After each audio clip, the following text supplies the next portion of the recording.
go get them again. Welcome back to another unboxing first impression video on my channel. Today we are delving into the brand formerly known as Goutal, now known as just Goutal. And this one is called Ninfeo Mio, their fig-based fragrance. And it is a proper unboxing. It is a fragrance from my own personal collection. It is from the Purgatory, the famous Purgatory where hundreds of fragrances go to die. No, they go there to collect dust until I can unbox them. I bought this one years ago and finally have time to unbox it. If you know me and my channel, I've been unboxing a lot of fragrances on my channel. Every single fragrance gets a standalone. I'm not doing a mega haul like I used to. I really like the proper one-on-one with a fragrance like this. Now, it is not a first impression. No. This was a fragrance that I sampled early, like early Mark, Can't Grow a Beard Mark, on my channel. Don't go check out that video, but I do have a samples on it. I did say it was bottle worthy, so we're going to go into that. As per the name, Anik is referencing the gardens of Ninfa in Rome, which is renowned for their lush green landscapes and have massive lemon groves. So interesting concept in regards to fig. This was on my sampling list back in the day. It was one of the early on my Excel sheet. They are by years that I've checked them out. And this was way early in my journey that I wanted to buy it. So I did shoot a video on this sampling samples back in the day. I gave it a 9 out of 10. So that's how much I loved this one back in the day. I have not smelt it. That video's really old. And I did say it was bottle worthy. So here we are finally adding to the Goutal collection. Anik Goutal, the Goutal lineup doesn't get much press in the fragrance community. Free Bottle Brigade, Untouched. So kind of a fragrance brand that's cleaned out of that. But they do have, I have here my collection, not very big, but I'm really big on the resins of the Anik Goutal line. I know they have certainly a lot other fragrances that I should be discovering, but I have here my Mire Ardente, which I don't think I did a video on, an Essence Flamboyant, which I do have, I believe, an unboxing and first impression video on. And then, of course, this one that I just did for the Decant site, which is Gardenia Passion. So that one as well. But a brand that, my fault as well. I haven't spotlighted them as much as I should, but I can't wait to delve into Ninfeo Mio. So let's get into it. Before we get into anything, of course, if you're new here, what are you waiting for? Hit that subscribe button, smash that like button. Much appreciated. I do delve into, of course, niche, indie, designer, women's aisle, men's aisle, you name it. Price tag from $10 to thousands of dollars in fragrances. Doesn't matter. I don't judge, but I do judge them. I take this craft a little seriously in regards to you are going to get some negative fragrance reviews on my channel. You will. And I think that's what a proper reviewer should do. To my returnees, welcome back to the channel. Welcome back. Happy to have you. All I ask from you, you're already subscribed, so I really appreciate you hit that like button for my work. Merci beaucoup. Now let's take a look at the note breakdown. Let's see what this one has in store for us. At the top, we got citron and lemon. We have galbanum, so we may see some, of course, some resin-like green aspects from the galbanum. Petit grain, which is also green, bitter orange, so we are going to get some citrus pieces in this one. In the mid, it's a fig leaf, so not the fig, but a fig leaf, which is more watery, green kind of thing. So we'll see if we get that in here. And there's also mastic, which again, another green note mastic is. And in the base, we have woody notes. So nondescript woody notes. Now, this was released back in 2010. I discovered this thing almost near launch. It was one of those that, I guess I was into my whole fig phase and I was discovering. So the nose behind this is Isabelle Doyen. In-house nose since 1985 for the brand of Goutal.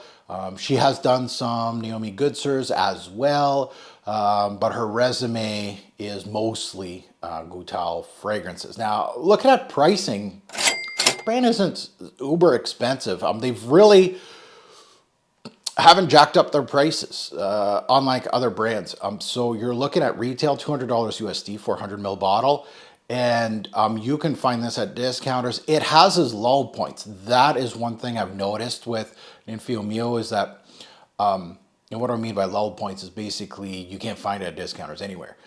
So there is some times and gaps here that you just can't find anywhere, and you're like, is it going to be discontinued? What's going on with this thing? And then it's readily available. From my, I didn't do an extensive research here. I saw a couple discounters that had it for around $70 to $120 at discounters USD. So that's a really good deal for a high-end niche product. So let's finally unbox this thing, add it to my Fig collection, which is ever growing. And of course, right, it's spring now. This is the kind of stuff we want. So it has a little AG sticker on it, but it does say Goutal Paris, so it's the new release. It's not an old bottle. We'll say like a vintage. So let's delve into this thing. And finally, another spring summer release on my channel, which is always nice to have. This has been sitting there for a while in my purgatory, so it's always nice to see it finally. What is? Oh, this is a sleeve. That's how long it's been since I've unboxed one of these, or maybe they changed their presentation. Interesting. They do have some writing and things like that on here. So, it has a little bit of attention to detail. Is this actually going to go back in, or is it just going to be hard for me to put back in? No. Okay, the bottle presentation looks definitely different. I remember they had those colored bottles, and then they went square, and then they went to kind of these, and now I guess it's this kind of look. Cap kind of looks like this guy. Yeah. So, Ninfeo Mio, let's get a strip out first, and let's delve into this thing. Let's see. Yeah, not a bad controlled atomizer. Oh, yeah. Oh, she's green. And you know what? I've been seeing a lot. It's funny how, us as influencers, reviewers kind of try to, gauge a pulse on the fragrance industry and see what the trends are. I've been, not that this is a new release, but I've been seeing like with Frederick Malle and a lot of other brands that green has been returning. Green fragrances, like even the Roja Dove has done some green fragrances. So green is kind of back. And this is right up that wheelhouse. Very green. You got the leaves, you got the citrus. This is very authentic. Wow. There's tomato leaf in here. Dewy. This is gorgeous. Wow, I totally, I did return back to my video, as cringe as it was, to go see what I thought about it way back when on YouTube on this fragrance when I sampled it. And there's a little bit of that bitterness of the galbanum, which goes with it's stem-like, leafy-like. Okay, so I love these kind of atomizers because look what you can do with your arm. You can just go all the way through. And this is like one of those that I could go nuts on the trigger and it wouldn't really matter. It's not a dense fragrance. And oh, is it beautiful. Oh yeah, the citruses pop. You get the woody notes as well. So you're getting like a bark. You're getting stem. So green opening, yes. You get leaves. You get citrus. You get fig, leaf. Lemon is up there as far as the citrus goes. There is some creamy woods. So it's kind of like grabbing a dandelion and you see, you rip it and the stem kind of has that smell to it. That's where I'm going with this. Creamy woods, fig leaves. The lemon's beautiful. I like the bitterness of the galbanum. It kind of plays on with all the greenness. Petit Grain, definitely showing itself here. Tomato leaf, absolutely. It's not in the note breakdown. We're putting it in because there's a lot of it in here. Little bit of powdery musks in the back end, but very herbaceous, very well blended, naturalistic, fresh dewy air, citrusy, a little. There's even like some brown aspects, like almost kind of nutty woodiness. I love like the citrus and the greens work so well here. I love the true nature green feel here. Aromatic. It has transparency. It is watery, almost like imagery wise, overgrown pond, leaves, stems, citruses. A good comparable, I guess, would be like Fico di Amalfi by Acqua di Parma. Like walking into a garden from La Méditerranée there, Italy, France. Cedar woody, fig leaf refreshing. Man, this is a lot better than I remember. I gave it a 9.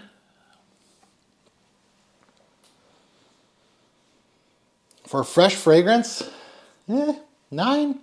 Yeah, I'll stand. But honestly, it's now that I have it in my collection, and I have smelt a couple figs, obviously throughout my journey, but recently, this is one of the best in the game. I'm not joking. This is like going into top 5 dead or alive in the fig leaf game. So you're not going to get, at least for me, you're getting that leafy quality, but I in the watery quality from the fig leaf. But I absolutely love. I'm getting some woodiness. I'm getting cedar like wood, but not super like I did say kind of bark, but kind of not that rough. But it's there, and you're getting the small nuances of the galbanum, the petit grain, the mastic. So you're getting more green, but and the citruses, of course, so they're stick and put for now. Very interested in seeing what the back end of this is going to be. It's a very thin fragrance, so I'm assuming you're going to lose the lemon drop and you're just going to go full on green with this, with some musk. So there's not going to be much to really dissect in the back end, but as far as build, quality, transporting me somewhere, this is the kind of stuff that I love, right? In the summer and spring, I'm looking for different cooling fragrances. Fig, mint, fig leaf. So fig leaf and mint, both green notes, but very invigorating and different notes than everybody else wearing citruses. This is absolutely, and for the price tag, look at that. I think it was Fragrance Net that had it for like $80 USD. That versus any designer right now, you are going into more of a niche territory, of course, with this because it's it's really singling out the fig leaf, but the threats in here, your secondary notes that are really giving you that imagery. Fig leaf, excellent. Secondary notes make this what it is. And sometimes it goes that way. Sometimes the primary excites you and you're just like, this is an absolute stunner of a blah, like an incense-based fragrance. And what's on the sticker, right? It's doing its thing. But sometimes it's just, the primary is great. However, the secondaries, like tomato leaf, not in the note breakdown, but a huge facet in this introduction.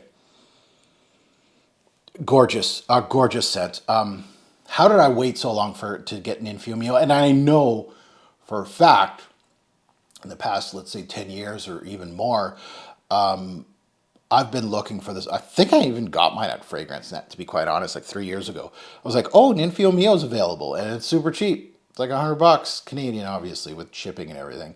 I was like, yeah, I'm going to get this. This is absolute stunner.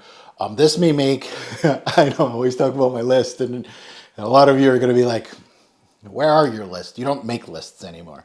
But in my mind, there's lists. And in my mind, this would make a great spring list. Absolutely. Nobody's talking about Ninfeo Mio recently. I'm happy to kind of put a little bit of spotlight to especially new subscribers to my channel. Some people that may not know about Annick Goutal and the brand, a great brand. Highly recommend a lot of their resinous-based fragrance. Homme Fétiche is missing from this lineup, but another great one from Goutal, which I haven't spoken about, but it's a great one. And again, I'm kind of lacking, right? I should have that bottle of Homme Fétiche, an amber-based fragrance. But Ninfeo Mio today,